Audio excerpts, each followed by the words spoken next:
오늘 하나님 말씀은 이제 고린도전서의 마지막 장으로 이르렀어요. 오늘은 16장 1절에서 12절까지 보겠습니다. 제16장 성도를 위하는 연보에 관하여는 내가 갈라디아 교회들에게 명한 것 같이 너희도 그렇게 하라. 매주 첫날에 너희 각 사람이 수입에 따라 모아두어서 내가 갈 때 연보를 하지 않게 하라.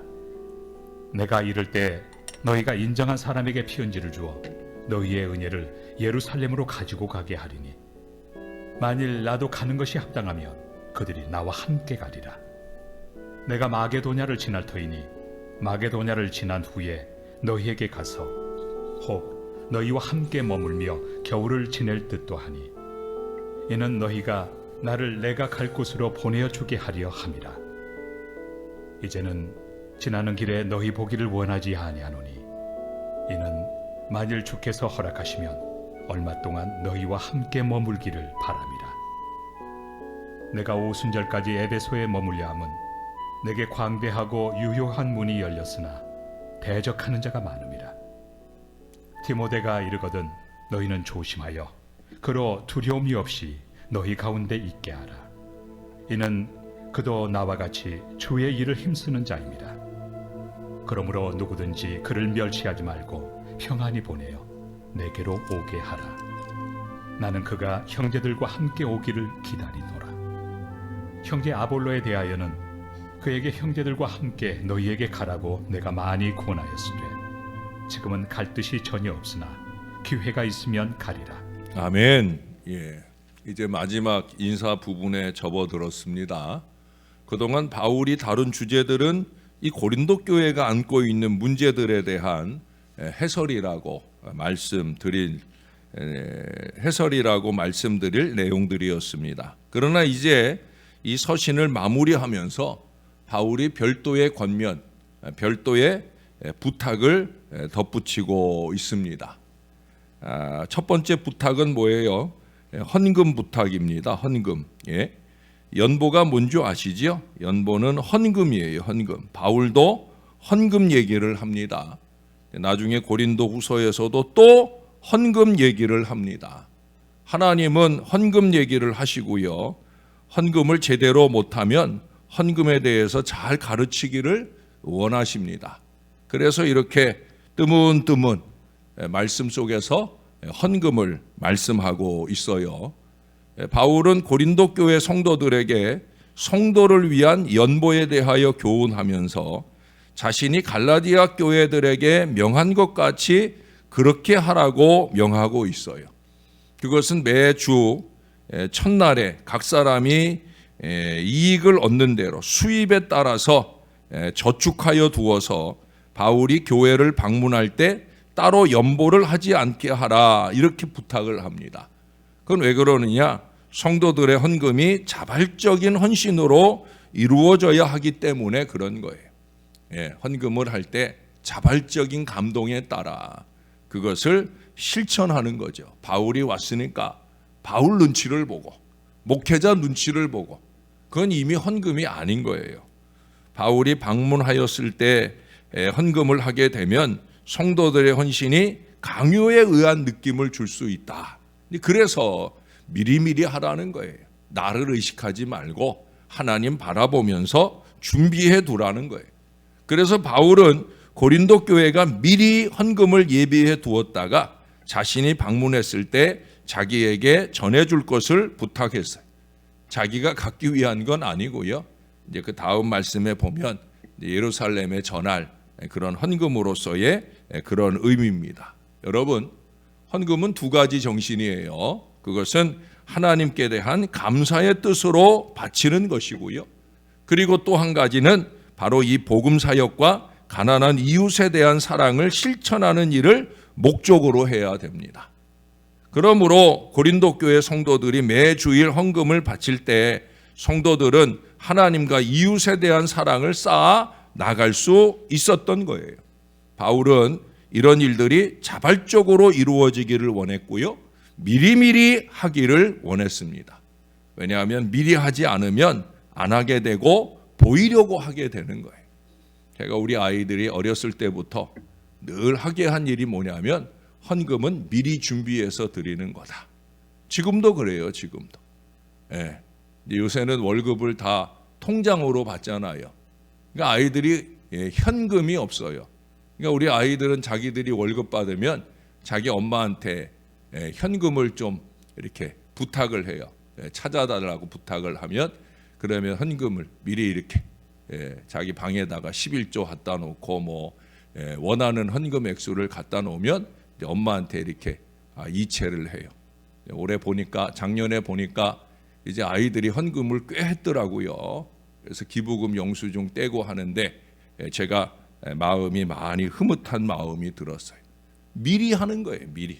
마음으로부터 미리. 여러분 그것은 이 예루살렘의 헌금을 전하는 문제도 마찬가지로 이어집니다. 바울은 고린도 교회가 미리 헌금을 준비해 두면 자신이 방문할 때 인정받은 자를 택하여 그 헌금을 예루살렘으로 가져가겠다라고 계획을 밝혔어요. 예루살렘 교회는 기근이 들어 매우 궁핍한 상태에 있었기 때문에 바울이 이방의 교회들에게 헌금을 하게 하여 그들을 도왔습니다. 이러한 예루살렘 교회를 위한 이방 교회들의 헌금은 단순히 가난한 자들에 대한 구제 차원이 아니라 이것은 영적인 교통을 의미하는 신앙 행위예요. 이제 어제 우리 독일 분들이 갔는데 이제 한국과 독일과 가나 이 3자 협력의 선교도 마찬가지예요. 이게 뭐 돈 많은 뭐 한국과 독일이 협력해서 가나의 어려움을 돕는다 이런 의미가 아니란 말이에요. 영적인 교통이에요. 그것을 느껴요, 진짜로. 영적인 교통입니다. 특히 예루살렘 교회와 이방 교회와의 이러한 교통은 예루살렘은 복음의 근원지로서 이방 교회에게 영적으로 혜택을 주었으니까 이제 이 이방 교회가 예루살렘 교회에 대해서 물질적으로 보답하는 그런 영적인 의미를 담고 있어요. 성도들이 서로에 대한 사랑을 물질의 교통으로 표현하는 것은 초대교회의 특징이었고요. 모든 교회가 행하여야 할 아름다운 신앙 행위일 겁니다. 예루살렘에서 오순절 성령 강림 이후에 모인 교회들은 자신들의 소유를 팔아 가난한 자들에게 나누어 줄 정도로 물질로 교통을 했어요. 어제 독일 사람들이 가면서 저에게 봉투 하나를, 카드 봉투 하나를 주더라고요. 이 독일 사람들은 좀 쪼잔하거든요. 그래서 크게 마음 먹고 준비해 오면 뭐 배지 선물을 준다든지 뭐 이렇게 또 카드를 써서 준다든지. 저도 그냥 카드를 써서 준 줄 알았어요. 그래서 별로 뭐 신경도 안 쓰고 이제 집에 와서 그래도 읽어봐야 되잖아요. 그래서 열었더니 돈이 들어 있더라고요. 그 내용을 읽어보니까 저더러 천사라고. 저더러 천사라고 그렇게 적혀 있더라고요. 저는 져주는 줄 알았어요. 좋다 말았어요. 좋다 만 건 아니고 더 좋았어요. 왜냐하면 제가 이분들 모시고 다니면서 다음 주에 왔으면 더 좋았을 텐데 우리 교회가 차가 나오는데 새 차로 모시고 다녔으면 더 좋았을 텐데 라고 얘기를 했더니 이분들이 차량 헌금을 해주고 갔어요. 할렐루야. 이게 뭐 많은 헌금은 아닙니다만은 교통인 거예요. 교통. 마음을 나누는 거죠. 특히 여기 바울은요, 이 모든 일이 자기 주도적이 아니라 교회 주도적이길 원했어요. 그래서 여기 3절 4절에 보세요. 내가 이를 때 너희가 인정한 사람에게 편지를 주어 너희의 은혜를 예루살렘으로 가지고 가게 하리니 만일 나도 가는 것이 합당하면 그들이 나와 함께 가리라. 내가 가지고 가는 게 아니라 이건 내가 모아가지고 왔다? 바울은 이런 업적주의를 하지 않으려고 하는 겸손한 태도를 보이는 거예요. 여러분, 그것은 헌금하는 모든 사람에게 필요한 마음가짐이에요. 내가 한 것이다.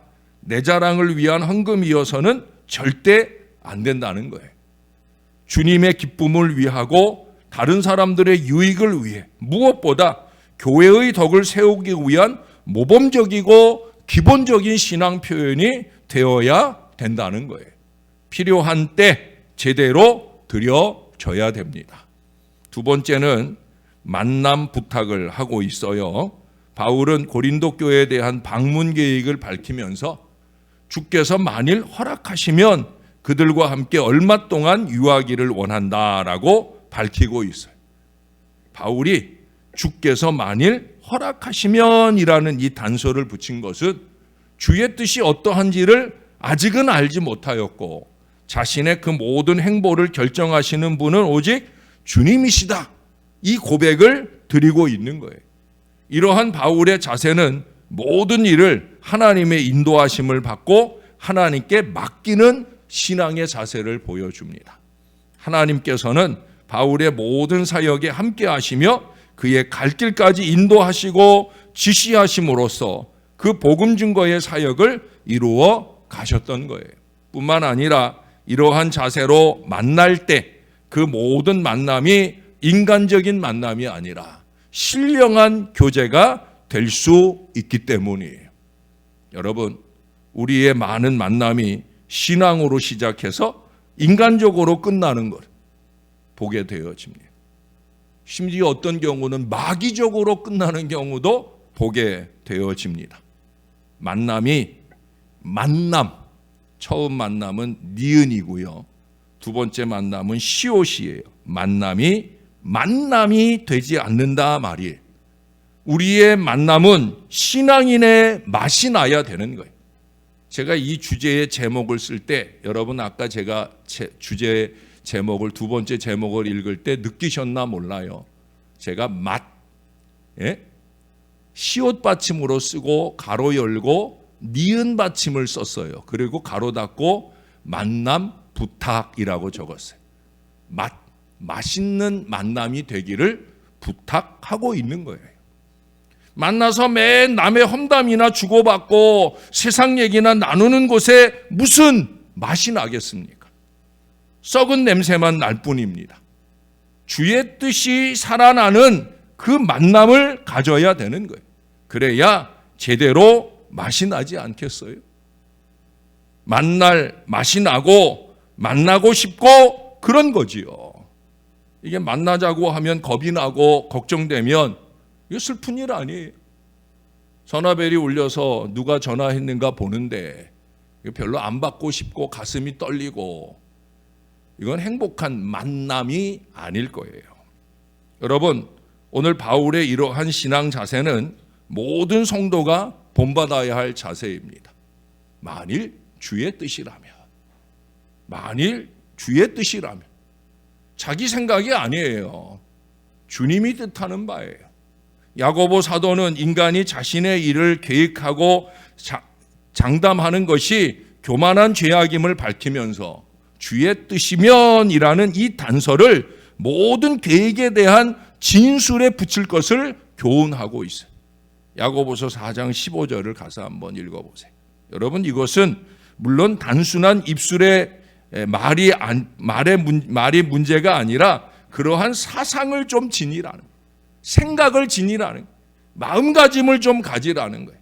특히 이 만남에 있어서 주님의 뜻을 항상 염두에 두어서 참된 만남, 아름다운 만남, 신령한 만남, 즉 만남이 되어질 수 있도록 저와 여러분들이 조금 더 노력한다고 하면 우리가 서로 만날 때마다 주 안에 더 행복해지는 이 은혜가 넘치게 되리라 여겨집니다. 세 번째는 복음 전도자에 대한 대접을 부탁하고 있어요. 바울은 디모데를 고린도 교회에 보내면서 그가 그곳에 이르거든 저를 멸시하지 말고 평안히 보낼 것을 교회에 부탁을 합니다. 여러분, 디모데는 나이가 어리기 때문에 이 교인들이 그의 외모를 보고 업신 여길 수가 있었기에 바울은 이를 경계한 거예요. 교회에서도 간혹 보면 부교육자들을 함부로 대하는 분들이 있어요. 여러분, 부교육자들, 목사님들, 전도사님들 교육자예요. 담임 목사랑 똑같이 목회자입니다. 목회자. 네. 목회자 대하듯 해야 돼요. 이건 나이가 어리다고. 제가 지금 벼르고 있는 한 사람이 있어요. 목회자들한테 하대를 해. 여러분 이게 될 법한 얘기예요. 이게 평상시에 위치에 올라가 보지 않았기 때문에 자기가 무슨 큰 위치에 있는 줄 알고 어떻게 함부로 목사님한테 전도사님한테 이게 반말찌거리를 해도 이게 문제인데 하대를 해. 하대를. 제가 제 앞에서 딱 한 번 걸리면 정말 대놓고 제가 뭐라고 해줄 거예요. 말도 안 되는 짓거리를 하는 거죠. 어떻게 그럴 수 있어요? 그렇지 않아요, 여러분? 전도사님이에요. 목사님이에요. 저도 가능하면 이분들 말 안 놓고 존대하려고 노력을 해요. 그래야 되는 거죠. 왜? 같은 목회자니까. 물론 제가 이제 담임 목사고 이제 제가 이들의 목회를 또 가르쳐 드려야 할 입장에서 얘기하다 보니까 그 가르치는 일들을 하게 되는 경우도 있지만 목회자예요, 여러분. 바울은 지금 디모데 얘기를 그래서 하는 거예요. 특히 디모데는 바울을 대신하여 고린도 교회를 방문하는 것이기 때문에 디모데를 멸시하는 것은 곧 바울을 멸시하는 것이고 바울을 멸시하는 것은 곧 그를 보낸 주님을 멸시하는 것이기 때문이에요. 죄송하지만 부족한 종에 대해서나 뭐 그래도 저는 괜찮아요. 근데 부교육자들에 대해서 멸시하는 것은요, 그것은 주님을 멸시하는 참 어리석은 태도입니다. 그러면서 다른 데서 아무리 겸손한 척 그렇게 신용을 떨어봐야 그게 무슨 소용입니까? 다 쓸데없는 일이에요. 저나 여러분이 다 마찬가지예요. 바울은 이것을 강조하기 위하여 디모데도 자신과 같이 주의 일에 힘쓰는 자인 것을 밝히고 있어요. 성도님들이 주의 일을 위하여 힘쓰는 자에 대하여 호의로 대접하는 것은 곧 주의 일에 동참하는 일이고 우리 하나님께서 기뻐하시는 일을 감당하는 거예요. 그러나 이것은 성도로서 일꾼에 대한 의무지 일꾼의 성도에 대한 권리는 아닙니다. 간혹 일꾼이 자기 먹을 것 받는 것이 마땅하다 하신 이 주님의 말씀을 오해하는 분들이 있어요. 그것은 일한 자의 권리를 말하는 게 아니에요. 그 일한 자들에 대한 대접을 말하는 거지. 일한 자는 그것을 권리 행사를 하면 안 돼요. 교회 일을 대가로 바라고 하는 것은 안 하는 일만 못한 거예요. 목회자도 마찬가지고 여러분들도 교회 안에 크고 작은 일들을 감당할 때 어떤 대가를, 칭찬이나 대가를 염두에 둔다고 하면 차라리 안 하는 게 나아요. 여러분, 우리는 바울이 15장 10절에서 말한 것처럼 그 수고를 은혜로만 알아야 되는 거예요. 거기 그랬잖아요. 바울이 다른 사도들보다 자기가 더 많이 수고했지만 자기가 했다고 그래요? 아니라고 그래요. 하나님의 은혜다. 예수님의 가르침처럼 하여야 할 일을 한 것뿐이다라는 이 겸손한 고백의 태도를 가질 수 있어야 된다는 거예요. 나보다 더한 수고를 하고도 교회나 성도에게 누가 될까 봐 조심하는 사람들이 얼마든지 많아요. 우리 교회도 많아요. 전 그런 분들을 존경해요. 가슴 깊이 존경해요. 제가 그런 분들과 함께 목회하고 있다는 게 얼마나 행복하고 보람 있는지 몰라요. 아니 어떻게 저런 마음일까? 정말 가장 많이 수고하면서도 항상 조심하고 항상 조용하고 참 감사한 일이죠. 여러분, 일한 자는 일한 것으로 만족하고 대접받음이 누가 되지 않을까 걱정해야 되고 교회나 성도는 반대로 그 일꾼을 적극적으로 섬기고 대접하는 태도를 가질 때 이게 바로 아름다운 공동체가 아니겠습니까? 저는 우리 신월 제일교회가 이런 품위와 질서를 갖춘 거룩하고 따뜻한 공동체가 될 수 있기를 소원합니다. 그게 신앙 공동체니까. 그게 신령한 공동체니까. 모쪼록 이러한 노력에 우리 새벽 용사들이 늘 함께해 주시기를 우리의 구주 되시는 예수님의 이름으로 간절히 축원합니다. 기도하겠습니다. 고린도전서를 쓰는 바울의 마음은 많이 아팠을 겁니다. 오늘 본문의 마지막 12절에 보면 아볼로에게 고린도 교회 가보라고 수없이 권면했지만 아직 가볼 마음이 안 든다 적고 있습니다. 그것은 고린도 교회가 아볼로의 뜻과는 다르게 아볼로파, 바울파, 베드로파, 그리스도파 이렇게 나누어졌기 때문이라 여겨집니다. 영적 지도자의 의도하고는 아무 상관없이 4분 5열되어 싸우고 다투는 이 고린도 교회가 너무 참담한 마음이 든 영적 지도자 아볼로의 마음을 읽어볼 수 있습니다. 그럼에도 불구하고 바울은 그들을 향해 또다시 권면합니다.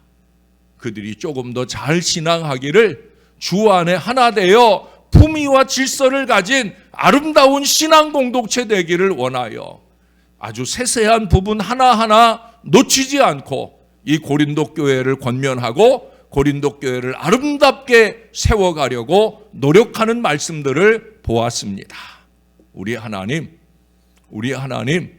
우리도 주님의 교회를 아름답게 이루어 가도록 정말로 품위와 질서가 세워진 영적 공동체를 세워가도록 우리를 붙들어 주시옵소서. 헌금 한 푼을 드리더라도 그 마음의 정성을 다해 미리 준비한 자발적인 예물을 들어 우리 하나님께 영광되는 헌금 생활을 잘할 수 있도록 남들이 볼까 말까 들을까 말까 이런 생각 아니고 하나님이 기뻐하시도록 헌금하고 헌신하는 신앙생활 할 수 있게 도와 주시옵소서. 교회 안에서 교회 밖에서 만날지라도 그리스도를 믿는 사람들, 하나님의 존전에 사는 사람들다운 아름다운 믿음의 만남이 될 수 있도록 하나님 우리를 붙들어 주시옵소서. 무엇보다도 하나님 복음을 위해 수고하는 이들을 향한 우리의 정성된 마음을 놓치지 말게. 또한 주님을 위해 일하고 교회를 위해 일하는 사람은 대접을 받고자 하는 마음이 아니라 여전히 섬기는 자세로 적극적인 섬김에 앞장서는 귀한 믿음의 모습들로 주 안에 살아갈 수 있도록 부족한 종이나 여기 사랑하는 주의 모든 자녀들이나 그 마음을 다스려 붙들어 주시옵소서. 교회는 그 어떤 곳보다 대접받는 곳이 아니라 섬기는 곳이 있는 것을 잊지 말게 도와주시고 섬기는 행복에 깊이 빠져드는 한 사람 한 사람 다 되도록 우리를 도와주시옵소서. 하나님, 일주일여간 왔다 간 독일 분들이 어제 가시며 교회 앞에 아름다운 헌금도 더하였습니다. 언제나 이렇단 따뜻한 영적인 교통이 많이 이루어지는 한독가 사역이 꼭 되도록 도와주시옵소서. 내일도 거룩한 주일을 은혜로 준비하게 도와주시고 하나님 속히 따뜻한 봄날이 오게 하셔서 주님의 전에 오는 것이 두렵지 않게 하시고 무엇보다 열심히 전도할 따뜻한 봄이 속히 올 수 있도록 은혜를 베풀어 주시옵소서. 감사드립니다. 예수님의 이름으로 기도합니다. 아멘.